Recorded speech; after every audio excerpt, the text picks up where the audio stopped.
Amma keçə biz bu gün sizinlə kimya 7-ci sinif 1.2 bioelementlər səhv 19, 20 və 21-də olan fəaliyyətlər və tapşırıqlara baxacağıq. 19-da fəaliyyət və tapşırıq olmadığı üçün keçirik 20-ci. Nə deyir?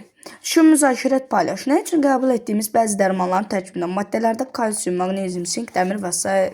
elementlər olur. Nə üçün olur deyək. Məsələn, kalsium niyə olur? Kalsium dərmanın içində olur ki, bu zaman biz bu dərmanı içən zaman kalsiumu da qəbul edək və sümüklərimizin və dişlərin inkişafını artıraq. Onların sərtliyini artıraq.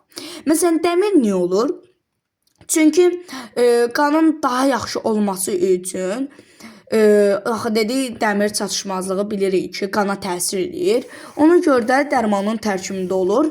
Sonra sink dərmanın içində olaraq qəbul edilir və bu zaman insan böyüməsini yaxşılaşdırır, sinir sistemini gərginləşdirmir.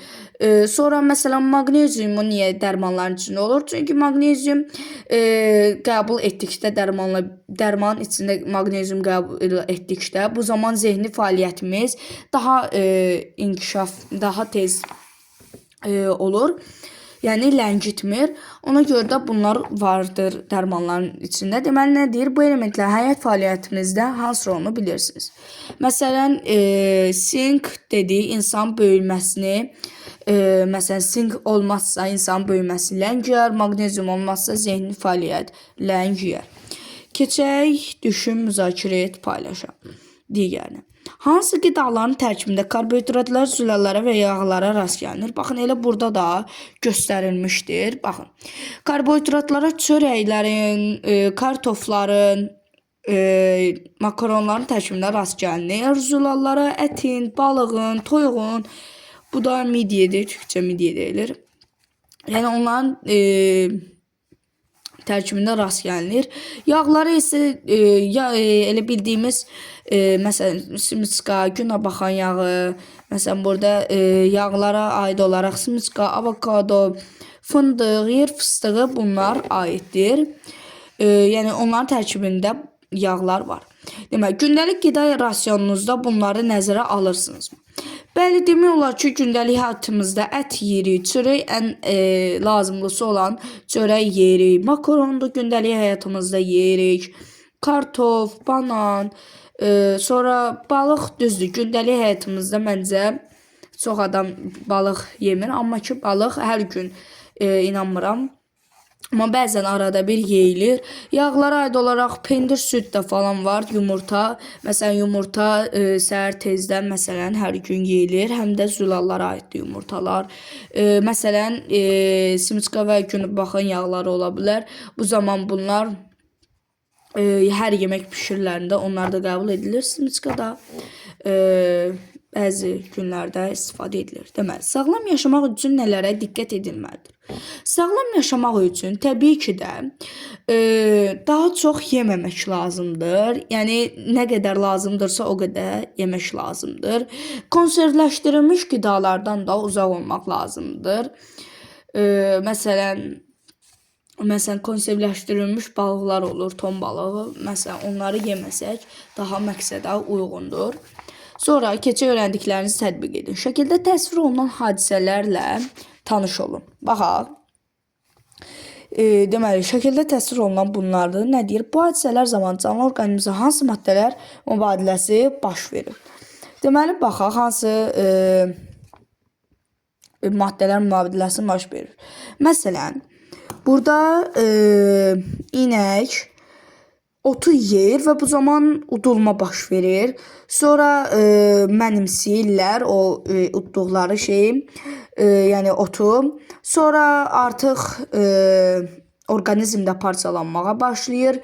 Sonra isə inəklər onu süd olaraq xaric edirlər. Məsələn, otu yeyirlər, sonra isə süd verirlər.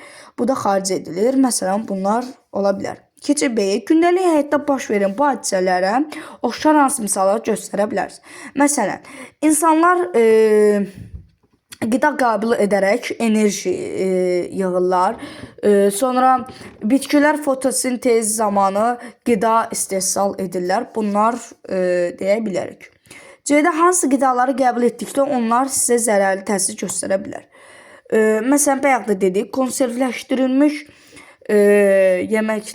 konservləşdirilmiş yeməkləri yeməsək daha yaxşı olar. Bu bizə zərərlidir.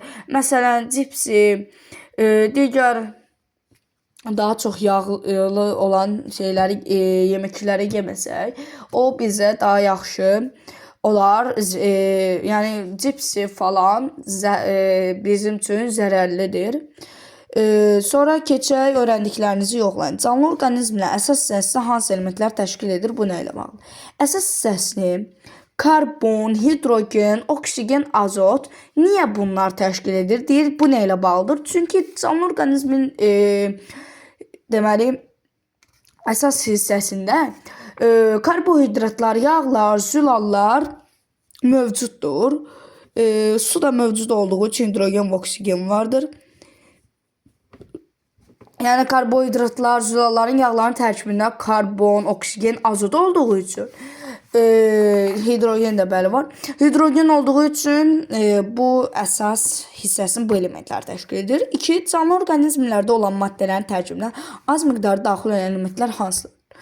Məsələn, yod, mis, sink, dəmir və s. Bu elementlər insanın fəaliyyəti üçün mühüm rol oynadığına aid bir neçə misal göstərir. Məsələn, dəmir olmasa qanın tərkibinə təsir eləyir. Məsələn, yod, yod qalxana bənzər vəznin hormonların sintez olması zamanı lazımdır. Sink fermentlərin fəaliyyətinə və immun sisteminin işinə təsir göstərir. Ona görə də bunlar orqanizmimizdə mövcuddur. Sağ olun dostlar, hələlik. Videoma like atıb abunə olmağı unutmayın.